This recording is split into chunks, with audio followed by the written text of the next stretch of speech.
Glória a Deus. Saúde, amada igreja, com a paz do nosso Senhor Jesus. Louvado seja o nome santo do Senhor. Eu quero já louvar a Deus por essa oportunidade. Louvar a Deus pela vida do pastor Genivaldo, da missionária Neuza. Muito obrigada pela oportunidade, pela confiança e pelo presbítero Felipe, diácono Felipe, já recebe em nome de Jesus. Em nome de Jesus. Que me fez o convite outrora na reunião de obreiro e para honra e glória do nome do Senhor estamos aqui para falar do amor de Deus. Aleluia. Glória a Deus. Louvo a Deus pela vida do meu esposo, que nós temos um combinado, onde ele vai eu vou atrás, e onde eu vou ele vem atrás também. Glória a Deus. E a minha nora, a Catherine, está com a gente, minha futura nora, que o filho não pôde vir porque ele tem aula de faculdade, então ele estuda à noite, então ele não pôde vir, mas louvado seja Deus. Salmo de número 91, a campanha dos irmãos. Hoje é encerramento e eu creio que Deus falará conosco nessa noite. Eu quero ler com os irmãos a partir do verso 14. E nós vamos ler o verso 14, 15 e 16. Enfatizar esses 3 versos, mas nós vamos fazer menção dos demais também. Amém? Todos encontraram, né? Os irmãos já estão 3 dias, né, falando deste salmo, já está decorado, né? Glória a Deus. Diz assim a palavra do Senhor: pois que tão encarecidamente me amou, pois que tão encarecidamente me amou, também eu o livrarei. Pô-lo-ei num alto retiro, porque conheceu o meu nome. Ele me invocará e eu lhe responderei. Estarei com ele na angústia. Aleluia. Livrá-lo-ei e o glorificarei. Dar-lhe abundância de dias e lhe mostrarei a minha salvação. Glória a Deus. Acertei, irmãos.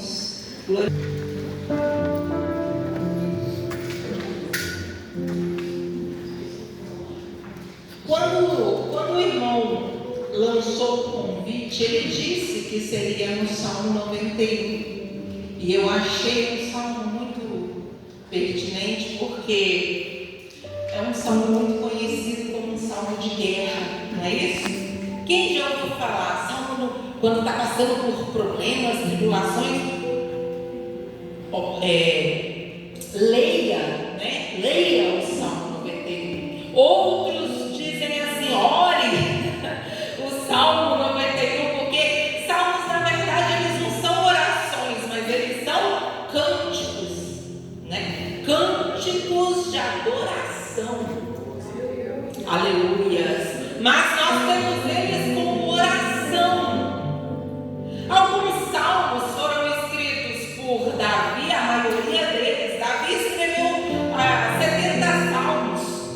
Outros salmos foram escritos por Salomão. Tiveram salmos escritos por Asaf.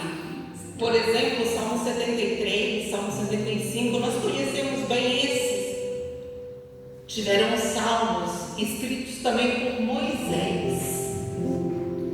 Este salmo de número 91, embora ele não tenha um escritor definido na Bíblia, mas a sua autoria é dada a Moisés. A maioria dos teólogos acreditam que ele foi um salmo escrito por Moisés, porque o salmo de número 90 foi escrito por Moisés.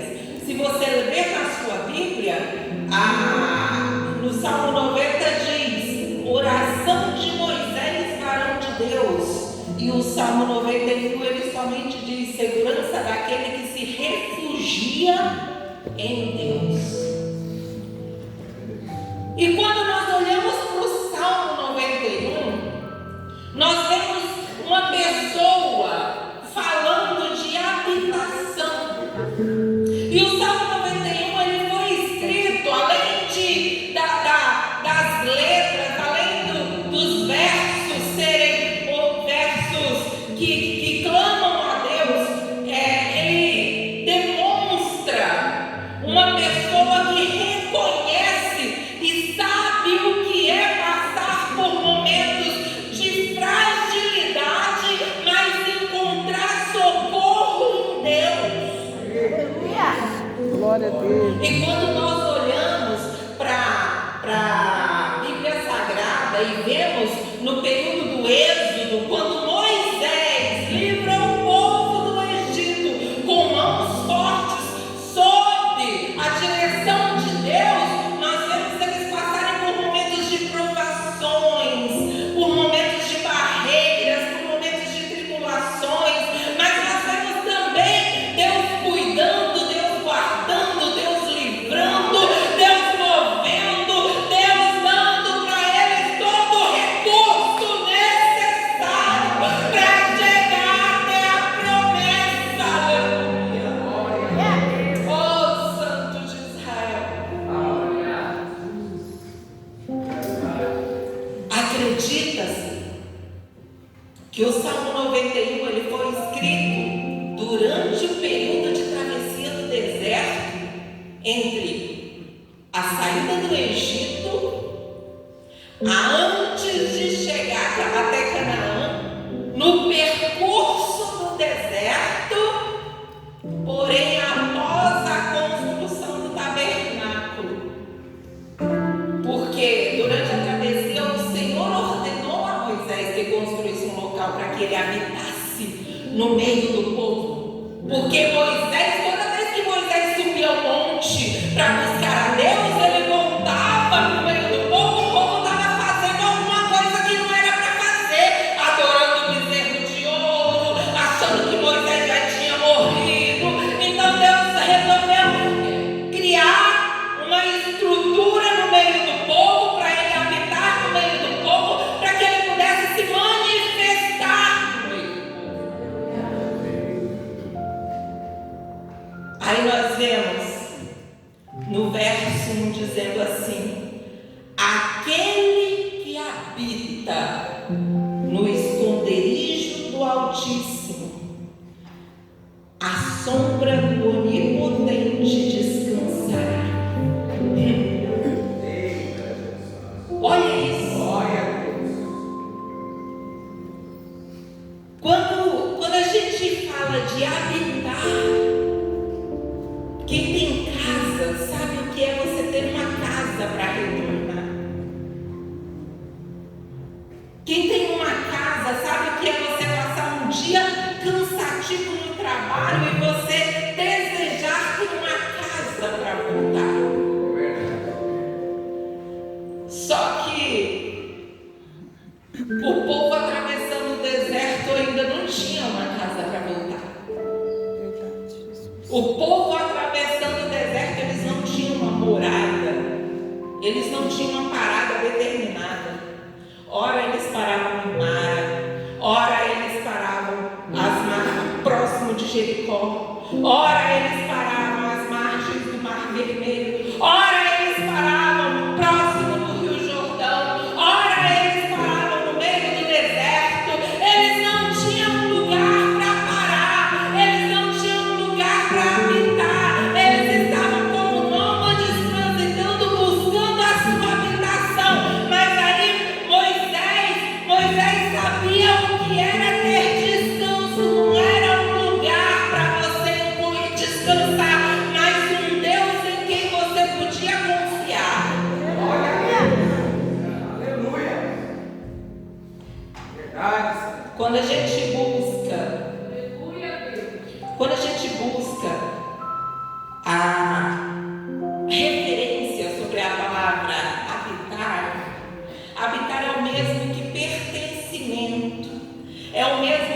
estabelecer uma relação de vivência, de cultura, interação com o ambiente. Agora imagina só, irmãos, você vivendo, caminhando, sem ter um lugar para voltar e falar de habitação. Você trabalhar 12 não, 8, né? Você trabalhar 8 horas por dia, horas intensas, e à noite você sabe, hoje eu vou voltar para minha caminha quente. Hoje eu sei onde eu larguei lá na geladeira, aquela comidinha que eu vou fazer, tá no jeito, eu já vou fazer e vou comer. Você já sai do trabalho planejando o que você vai fazer em casa. Não, lá em casa não tem mistura, mas eu vou dar uma passadinha no mercado, eu vou comprar alguma coisa, chegar em casa eu vou fazer rapidinho, vou comer e vou correr pro culto. Você já sabe o que vai fazer, porque você vai para sua casa, onde é a sua habitação. Mas e quem não tem uma casa? E quem não tem uma habitação certa? Moisés não tinha uma habitação certa, mas ele tinha um Deus. Ele tinha um lugar de refúgio. Ele tinha um Deus que lhe dava direção. Aí ele diz que aquele que habita no esconderijo do Altíssimo, era como ele dissesse assim: ainda que eu não tenha habitação, mas como eu me escondo, não é em local, mas é em Deus, eu descanso em qualquer situação. Não importa como é que está a minha geladeira, não importa como é que está a minha casa, não importa como está a minha conta bancária, o que importa é a minha relação com Deus. Obrigado, Deus. Aleluia.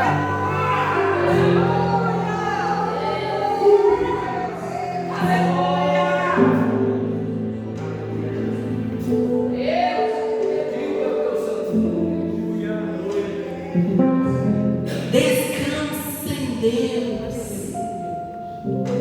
Descansa no Senhor. O descanso, diferente do que muitas pessoas pensam, descansar, dormir até mais tarde, né? Eu trabalho no meio de um pessoal lá, a gente trabalha num grupo de pessoas, eu vejo as meninas dizer assim: amanhã eu vou dormir até meio-dia, no dia da folga. Eu falo, misericórdia, se eu dormir até meio-dia, eu acordo já com dor de cabeça, porque minha consciência já pesa, porque eu não lavei a louça, não lavei a roupa, não fiz o almoço do marido, minha cabeça já está doendo. Porque para as pessoas o descanso é deitar e dormir, não é? Mas para aquele que está em Deus, o descanso não é isso. O descanso não é parar a caminhada do deserto.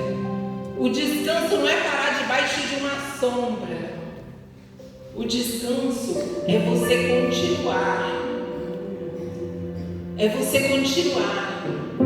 Mas você continuar com a mente boa. Mas é você continuar com a sua mentalidade sã. É você continuar com o seu emocional em dia. É você continuar com a sua criatividade em dia. É você continuar não brigando com ninguém. É você continuar sem contender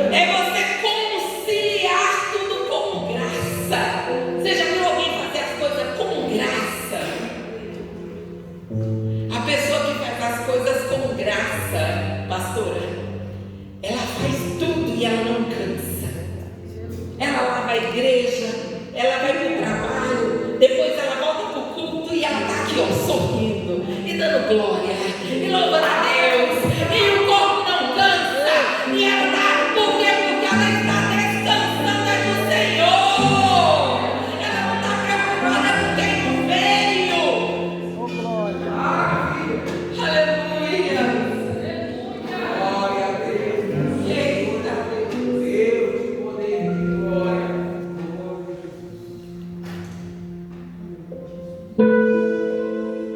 Aleluia. Se nós vemos isso, essa graça em Moisés nitidamente,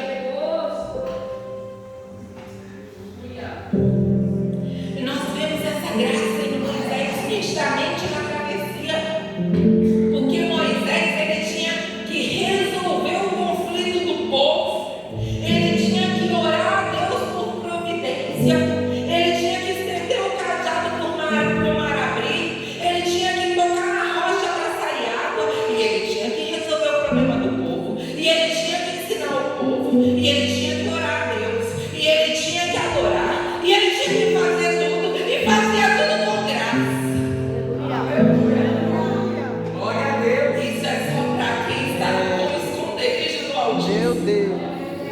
Isso é mérito de quem vive no esconderijo do Altíssimo e descansa à sombra do Todo-Poderoso. Glória a Deus. Aleluia. Grande Deus de Israel.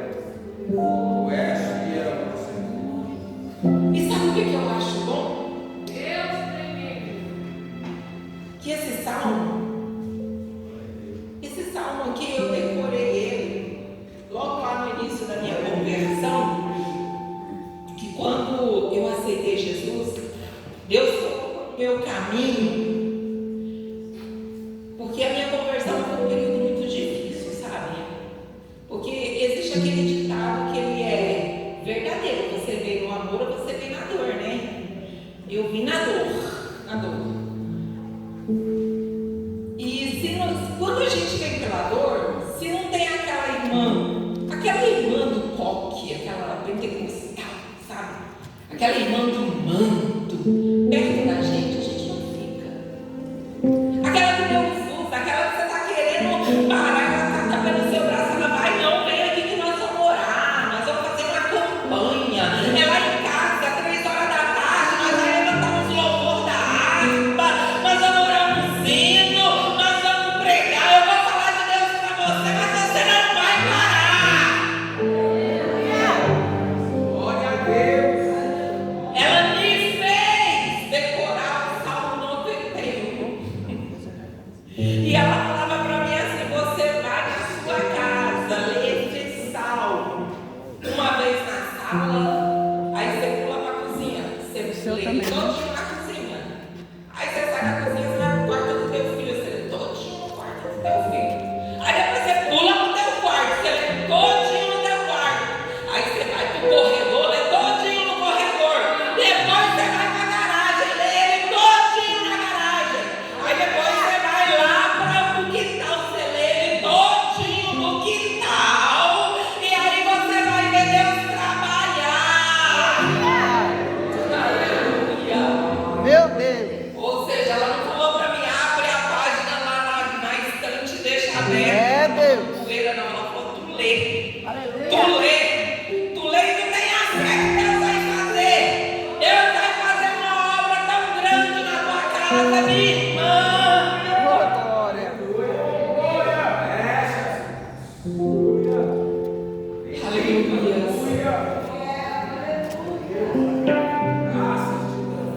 E eu pude observar que ele diz bem assim, ó: não temereis quanto noturno, no verso 5, nem seta que voa, nem peste, nem mortandade. Aí no 7 ele diz: 1000 vão cair do meu lado, 10.000 vão cair à minha direita. Aí ele diz: somente com os meus olhos eu vou olhar e vou ver a recompensa dos ímpios. Eu vou olhar e vou ver todo mundo caindo, vou ver todo mundo tropeçando, porque eu fiz do Senhor o meu refúgio, do Altíssimo a minha morada. Nenhum mal vai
Aí quando eu olho lá para Moisés, porque eu creio que foi Moisés, irmãos, não tem como. Aí quando eu olho lá para Moisés atravessando o deserto, tanta gente morreu, porque o deserto, irmãos, o deserto foi o lugar que Deus levou o povo que estava no Egito para o povo conhecer a Deus. Porque Deus queria se revelar para o povo. Era o povo de Deus que proliferou, mas nem todos conheciam a Deus.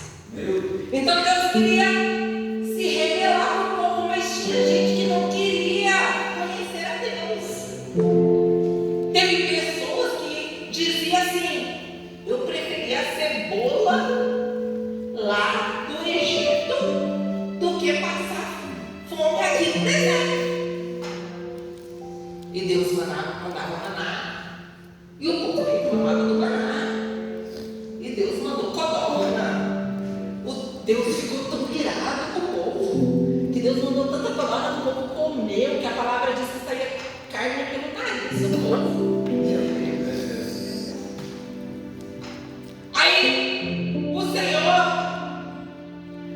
Aí o Senhor manda o povo para o deserto para quê? Para ensinar a ter vida com Deus. Porque a gente vem para a igreja, a gente aceita Jesus, como disse aquela abençoada ali, ó. Ela veio aqui e falou: eu cheguei na igreja, parece uma Jezabel. Meu Deus, eu achei maravilhosa. A gente vem para a igreja e a gente vem para aprender a ter vida com Deus. Aí eu venho para a igreja e quero receber de Deus e não quero ter vida com Deus. Quero comer maná, quero comer codorniz e quero reclamar da situação. Não entendendo que o deserto é um lugar onde a gente adquire conhecimento. Mas o deserto também é lugar de juízo. O deserto é lugar de provação. Deserto é lugar de seleção. Não existe aquele ditado que muitos são chamados, porém poucos os escolhidos. Olha o deserto selecionando gente. Aleluia. E lá no deserto teve rebelião. Teve um dia que Deus precisou abrir a terra e um monte deles consumido pela terra. Rebelião.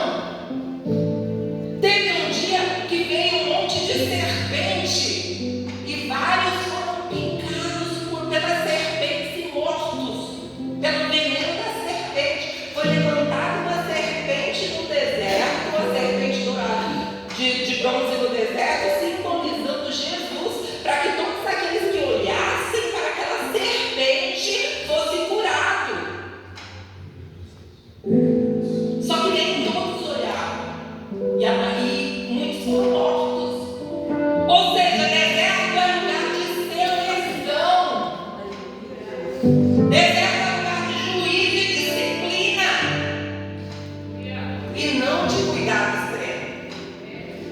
Tem gente que fala assim: você está passando pelo deserto é lugar de que Deus cuida. Deus cuida.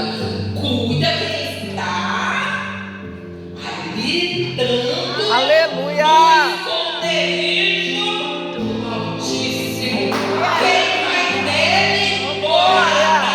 Quem faz dele a sua confiança. Quem descansa nele. Quem não reclama no deserto, mas aquele que põe a sua confiança no Senhor.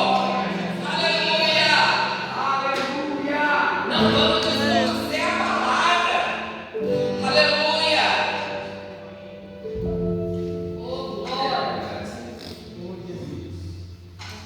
Grande Deus.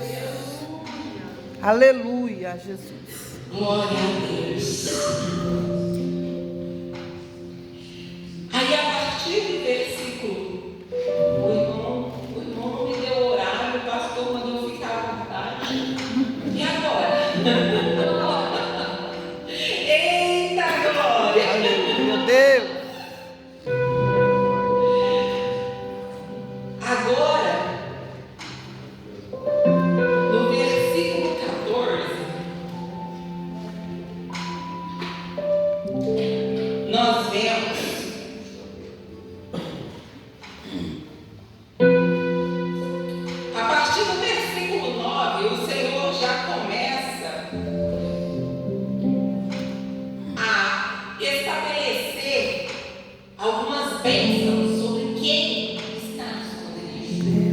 Porque no 9 ele diz, no versículo 9 ele diz, porque tu, ó Senhor, és meu refúgio, o Altíssimo é a minha habitação, nenhum mal me sucederá, ou te sucederá, nem praga alguma chegará à tua tenda, porque aos seus anjos dará ordem a meu respeito para me guardar. Eles me sustentarão nas suas mãos para que eu não tropece com pé em pedra. Isso quer dizer visão. Isso nos dá o significado de visão. Os anjos do Senhor não vão te carregar no colo, mas eles vão te dar visão para você não cair em nenhum laço do adversário e nem tropeçar em nenhuma pedra de tropeço. É visão. E quem tem visão tem direito de escolher. Ele pode muito bem te dar visão e mesmo assim você escolher errado. Vigia. Para o irmão do lado aí, vigia. Aleluia.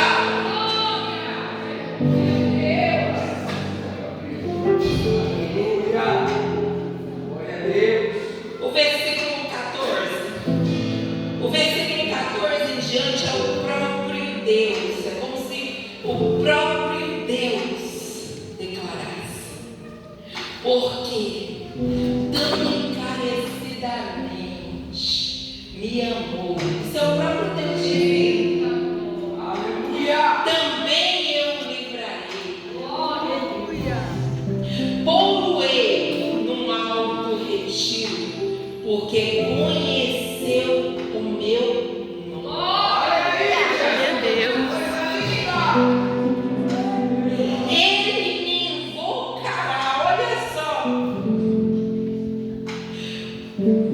Esses 14 versículos, esses 3 versículos, do 14 até o 16, ele nos revela, eu separei aqui, 7 promessas de Deus para quem está no esconderijo do Altíssimo.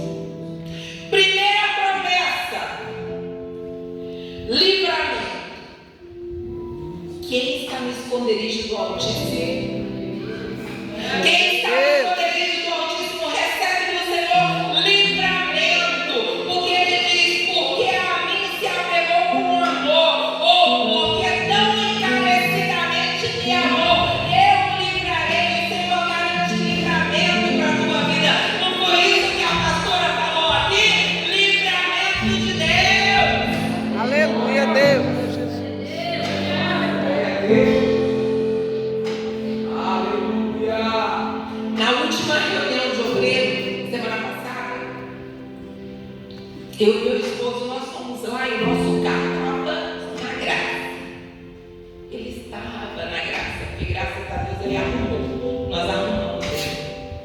E nós chegamos na reunião, nós andávamos, pastoral, com um galão assim de 5 litros de água, porque ele estava vazando a água todinha. Aí andava um pouquinho, o termômetro da temperatura ia lá em cima. Aí nós já estávamos com o galãozinho preparado, né? Antes de sair já água, né?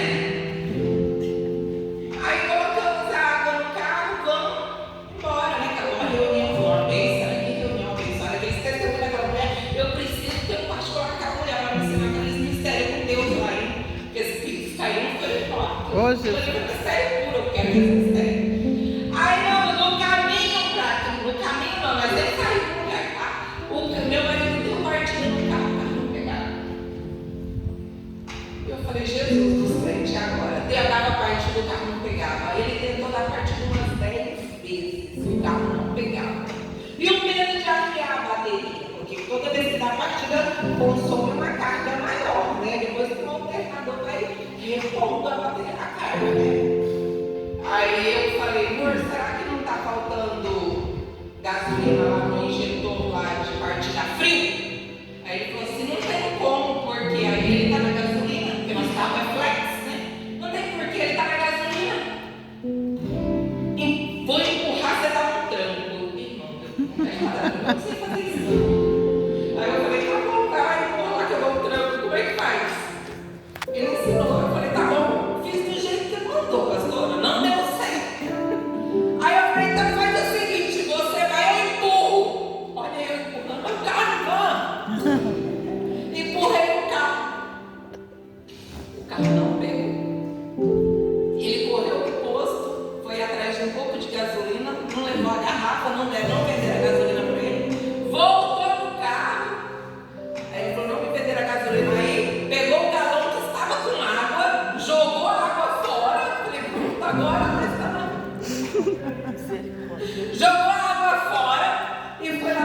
gasolina no galão, porque não venderam a gasolina porque não tinha levado galão. Aí lá vai ele comprar a gasolina, voltou com um pouquinho de gasolina, botou num compartimento de partilha frio, porque lá só cabe também um pouquinho. Aí vai dar partida, o carro não pega. E ele com o capô do carro ligado, né? Eu falei, tem que pegar. Vai pegar, em nome de Jesus, e o carro não pegava. Aí eu comecei a orar. Eu comecei a orar, mas comecei a orar com força. Eu comecei a orar e eu já desci desse carro, já fui, abaixei o capô do carro e pum, bati aquele carro, voltei orando e clamando, falei, Senhor, eu não aceito deixar meu carro dormir aqui, eu não aceito que esse carro fique aqui, porque eu vim adorar o Senhor, eu vim aqui ouvir a tua palavra e eu quero voltar para casa no meu carro, Senhor, eu não aceito. Quando eu entrei no carro, fechei a porta do carro. Ah, não estou mais. A gente está congregando aqui em Araçatuba. Eu achei que eles estavam lá. Se eu soubesse, eu tinha orado antes. Olha isso. Não tinha nem empurrado o carro. Eu perdi até o taque do sapato. Foi uma empurrada do carro. Eu perdi o taque do sapato, certeza. Então, irmãos, o Senhor, Ele nos dá livramento. Aleluia, Deus. Glória a Deus. Imagina eu morando em Birigui, que eu moro em Birigui, o carro tá em Araçatuba do lado da sede. Um Uber ia cobrar um absurdo. E detalhe, eu não tava com dinheiro para o mas eu tinha a promessa. Glória a do Deus. Senhor. E essa mesma promessa está sobre a vida do Senhor. Porque aquele que habita no esconderijo do Altíssimo e descansa à sombra do Todo-Poderoso. Primeira promessa, livramento. Recebe livramento de Deus. Segunda promessa, salvação. Aleluia, Deus. Aleluia. Terceira promessa, resposta de Deus. Porque Ele diz, porque conhece o meu nome, Ele me invocará e eu me responderei. Se tem alguém aqui que está esperando uma promessa de Deus, irmão, eu vou te dizer uma coisa na direção do Senhor. Vai para o esconderijo, porque esconderijo do Altíssimo é lugar de receber resposta. Aleluia!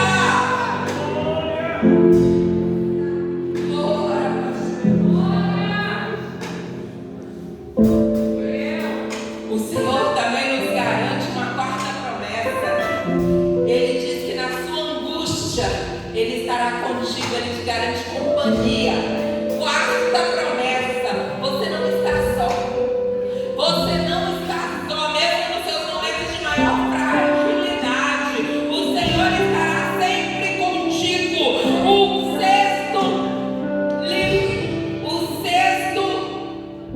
O quinto, a quinta promessa, livramento e honra. Livrá-lo-ei e glorificarei.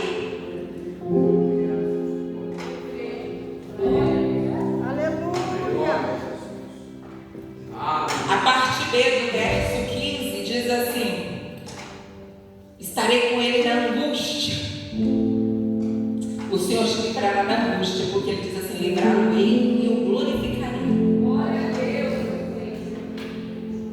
Esse versículo ele fala muito comigo, porque geralmente as angústias elas são oriundas de perseguições. Olha só. A maioria dos sentimentos de angústia que brotam em nós, eles são consequências de perseguições. E nesse salmo, ele diz assim: estarei com ele na angústia dela, livrarei e o glorificarei. É como se Deus estivesse te dizendo assim: se alguém te persegue, além de te livrar, ainda te honra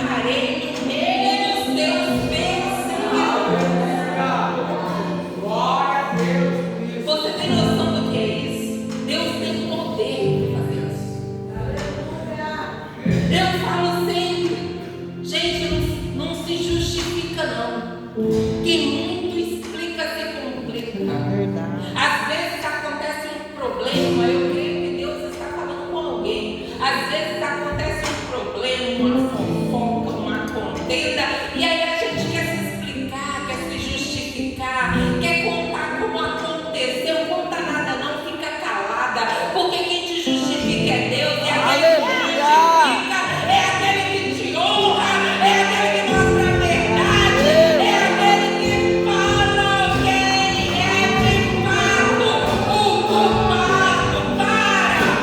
Fala, Deus. Aleluia! Deus poder. Glória.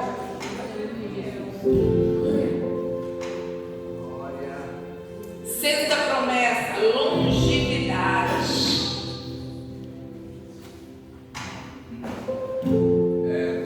Último verso, para nós terminarmos. Dar-lhe abundância de dias, ele mostrarei a minha salvação.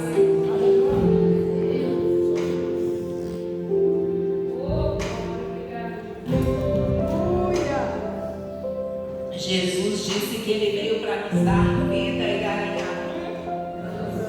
Glória a Deus. Vou contar um negocinho aqui rapidinho. A minha avózinha, ela faleceu com 107 anos. 107, crente da Assembleia de Deus de Madureira. Ela faleceu em 2023. E o bom é que a minha avó, diante de Deus, eu nunca vi ela reclamar de dor. Eu nunca vi ela reclamar de nada. Uma senhorinha negra, bagana. Quando ela estava nos últimos dias de vida, ela estava pele e osso. Porque o corpo humano é perecível, né? E eu lembro em 2018, eu peguei ela um dia, levei ela até a fazenda do meu pai, e ela foi comigo, ela caladinha, mas não reclamava de nada. Mas quando ela tinha 90 anos, ela teve um problema, uma enfermidade, ela perdeu totalmente a visão por causa de uma enfermidade que ela tinha, catarata. Foi acometida de uma catarata, e ela era muito querida no círculo de oração. As irmãs fez cantina e tal, e pagou uma cirurgia para ela voltar a enxergar. Claro que ela não enxergou 100%, porque eram 90 anos, né, irmãs? Mas ela voltou a enxergar. E quando a gente fala em longevidade, a gente já pensa em viver muito, né? Mas o que Deus está dizendo nesta palavra não é só em quantidade, mas é em qualidade. Aleluia, Deus. Glória a Deus. Deus está derramando sobre nós. Aleluia. Nesta noite, qualidade de vida, Amém, Jesus. para que você venha viver em abundância, não somente em quantidade, mas também em qualidade, em nome de Jesus. Recebe em nome de Jesus essa graça, para que você venha adorar e exaltar o nome santo do Senhor neste lugar. Aleluia!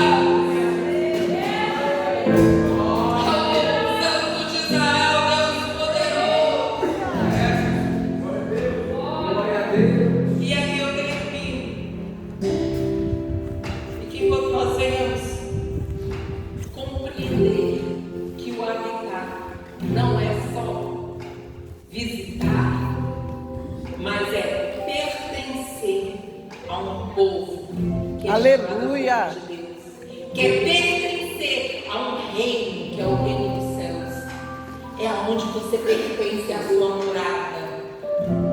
E um dia o Senhor vai nos requerer nessa morada. Que sejamos agraciados com esse desejo dessa morada, desde já, frequentando a presença do Senhor, algo particular com Deus, desde já. Porque habitar é pertencer, é estabelecer relação de vivência, é uma cultura de estar em um ambiente onde está Deus, onde Deus é referência.